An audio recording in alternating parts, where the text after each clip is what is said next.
السلام عليكم ورحمة الله وبركاته. أكم جرت كبدمتوتا في جالتمتوتا خردفتوتا برسامن استرماب. الحمد لله أنجا كوتي نجاني كي كان جال الله كان كبجا دابك جرتني سناجسو.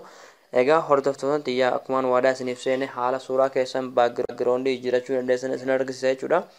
إجا بفاجايبت بفبريدا تاني جودا حالة سلبا تاني جودا. بفبروفيشنال تهين حالة سورة كيسن يمكن تدوبه كيسن jijjiirachuu dandeessan isin argisa jechuudha. Bifa barbaadan jechuudha. Lafa barbaadan irra of kaa'uu jechuudha. Fakkeenyaaf bakka feetan irra of kaa'uu jechuudha. Fakkeenyaaf yoo bakka feetanitti kaatan yoo bakki itti kaatan sun isinitti hin tolin haala salphaa ta'e jechuudha. Suuraa keessan qofaa kaaftanii bakka isinitti tole san akka kaa'uu dandeessan jechuudha. Bifa bareedaa ta'e jechuudha. Waan akka isinii waliin kaasnetti akka fakkaatu jechuudha. Baay'ee salphaa kan ta'edha. Baay'ee tokko namatti toludha. Baay'ee tokko kan يعني حالا نمت تلو ده جودا إيجا هردفتان تيجا كمبيوتر تقولي تنبر باجي سكوني جودا موبايل مكيسنين حالا سلبات هني جيرا شو لسني كنا حالا جيرا شو لسني سنر كيسان هردفاي جود دوران درس ورون هاجر را يوتيوب channel كي أرجع نكمل سبسكرايب قلنا يراتن أك سبسكرايب نقطن كبجان سنجا فني جود أوكي سبسكرايب قولوا داف يوتيوب channel كيسني قلتو achi booda bakka seerchii kanarratti jechuudha barsiisaa Mangistuu Oromoo Abbatanii barreessitu jechuudha. Barsiisaa Mangistuu Oromoo Abbatanii seerchii goote jechuudha. Okay, achi booda haala kanaan piroofaayilii keessanii irratti kilikni gootanii achi booda haala kanaan subscribe jechuun jirti jechuudha. Diimatteetii maddii maqaa jala jechuudha irratti kilikni gootanii inni gurraachutti jechuudha. Asirratti wanni takka ni baati asirratti kilikni gootanii maaliif yeroo viidiyoon asirratti gadhiifame dafee akka notification isin bira gahuuf jechuudha. Isin fayyadu jechuudha. Kanaaf barumsa baay'ee asirra jira jechuudha. Barumsa asirra jiru kana hunda isaa daawwachuudhaaf bakka viidiyoo kana kilikni gootanii hunda isaa daawwattanii osoo irraa baratanii baay'ee tokko kan namatti toludha baay'ee tokko isin gargaarudha jechuudha. Kanaaf warroonni agarraa YouTube channel kan subscribe gootan baay'ee tokko galatoomaadha. Namoonni baay'een gootan jirtanii warroonni godhanii isaa gootan abdiin qaba jechuudha. Kanaaf YouTube channel kana subscribe godhuu hin dagatinaa jechuudha. Okay, gara barumsichaa irratti yeroo deebinu jechuudha. Egaa barumsa har'aa kana application kan fayyadamnu jechuudha. Egaa applicationichaas Play Store keessa arganna. Egaa haala kana yeroo Play Store keessa galtan jechuudha. Bakka Google Play kanarratti kilikni gootanii achi booda PicsArt itti barreessitu jechuudha.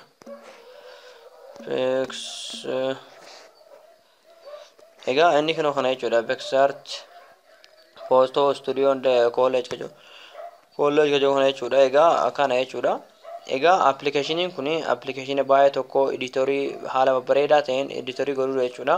Namoonni hagarraa download godhan nama miliyoona 100 jechuudha.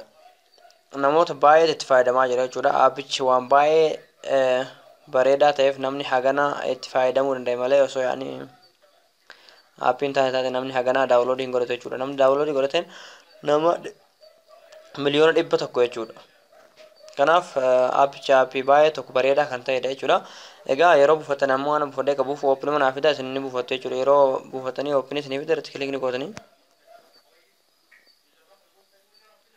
egaa haala kanaan yeroo irratti isin fida jechuudha. Bakka pilaas kan irratti jechuudha.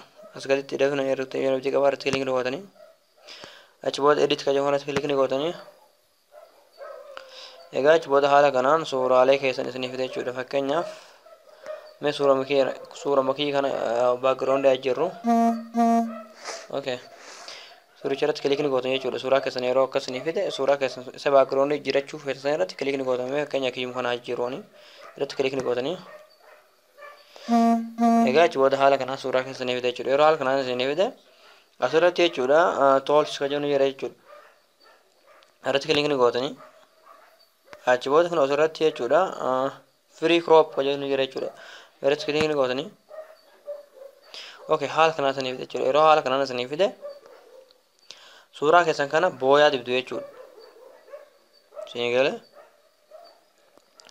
suuraa keessan kana haala kanaan booyaa dibdu jechuudha. Kun booyaa diimaa kan ruutiin abdii qaba jechuudha. Suuraa keessan qofaa dibdu jechuudha booyaa kana. Ini gale. Fakkeenyaaf anamma yani waan yeroo sadhufu sirritti background jijjiiree sin argisiisa jechuudha. Yani haga tokko sin argisiisa jechuudha. Fakkeenya isaa sin argisiisa jechuudha. Haala kanaan background keessa ishee suuraa keessa qofa booyaa kan akkatti dibdu jechuudha. Isin galee haala kanaan jechuudha.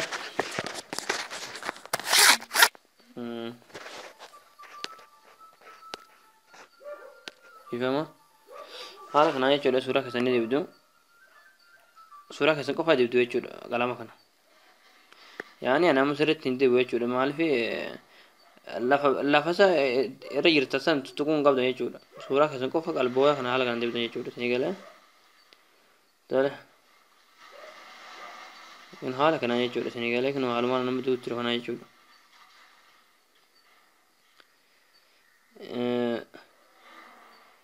Tole fakkeenyaaf yoommoo lafatti isin jalaa darbe jechuudha. Fakkeenyaaf asirratti yoo isin jalaa ta'e akkanatti lafa jirtan irratti irra haquudhaaf asirratti kilikni gootanii achi booda haala kanaan kun naqa jechuudha. Haala kanaan ni bada jechuudha.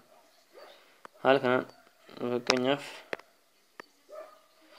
saayizii isaa xiqqeessuudhaaf ammoo akka xiqqeessitu jechuudha. Isin galee haala kanaan saayizii isaa xiqqeessitanii fakkeenyaaf yani ani sirriitti sin argisiisa jechuudha. Yani sumaan fakkeenyuma haalumaan sin argisiisa malee hunda sirriitti jijjiiruudhaaf yeroo waan irraa fudhatuuf jechuudha. Ammoo waan viidiyoo raawwatu jiruufu sin argisiisuudhaaf mijaa'u jechuudha. Fakkeenyaaf haala kanaan yeroo suuraa keessan qofa booyaa dibdan jechuudha. Fakkeenya tanaa dibnuuti. Saayizii isa guddifachuu feetan haala kanaan jechuudha. Isin galee haala fakkeenyaaf jechuudha haala kanaan suuraa keessan qofa dibdu jechuudha. Tole amma xiqqoo dibee fakkeenyaaf hafee ni jira jechuudha. Garuu amma yeroo qusachuudhaaf sirriitti hin jijjiirin malee sirriitti jijjiiree jechuudha. Isin galee tole fakkeenyaaf achi booda eessa dhootanii xiyya kana dhoottu jechuudha. Xiyya harka mirgaa kana kilii irratti gootanii haala kanaan background eessan gurraacha jechuudha. Isin galee anam sirriitti hin jijjiirre jechuudha. Osoo sirriitti jijjiiree bifa professional ta'een jijjiirre jechuudha. Waan yeroo qusadhuuf sirriitti jijjiiruu hin danda'u jechuudha. Achi booda yeroo sirriitti jijjiirtan jechuudha. Seefii kilee itti gootanii achi booda ammallee xiyyoo kana kilik gootanii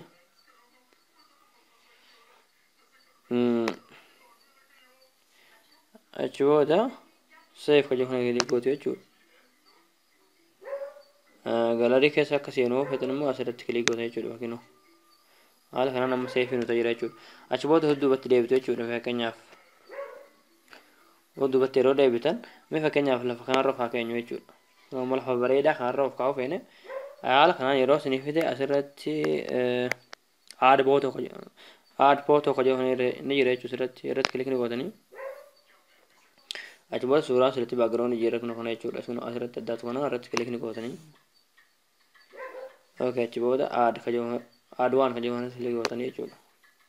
Egaa achi booda akkuma argitan kun haala kanaan yani wal qixxeessanii jechuudha. Isin amma ani immoo yani sirriitti hin jijjiirre yeroo qusachuudhaaf jechuudha.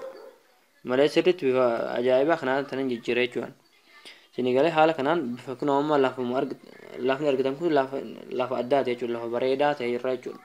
Bakka feetan irra jechuudha. Haala kanaan suuraa keessan of kaa'uu dandeessu jechuudha. Isin galee egaa seefii godhuudhaaf xiyya kana immoo kilikitti gootan jechuudha. Raayitii kana achi booda xiyya kilikitti gootan harka mirgaati.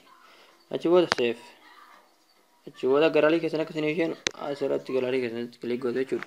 Egaa haala kanaan bifa baay'ee salphaa ta'e jechuudha. Bifa bareedaa ta'een haala kanaan background keessan jijjiirrachuu dandeessu jechuudha.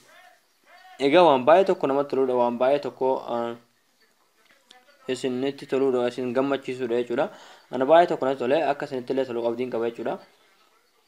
Bifa kanaan bifa salphaa ta'een suuraa keessan background jijjiirrachuu dandeessu jechuudha. Bakka feetanitti yoo kaatanii egaa hordoftoonni kiyyaa barumsa kiyya kanarraa asirratti raawwataa barumsa biraatiin akka walitti deebinutti viidiyoolee kiyya like share godhuudhaan akka ilmaan Oromoo hunda biraan nu geessan kabajaan isin gaafannaa waan hordoftaniif galatooma jiraadhaa.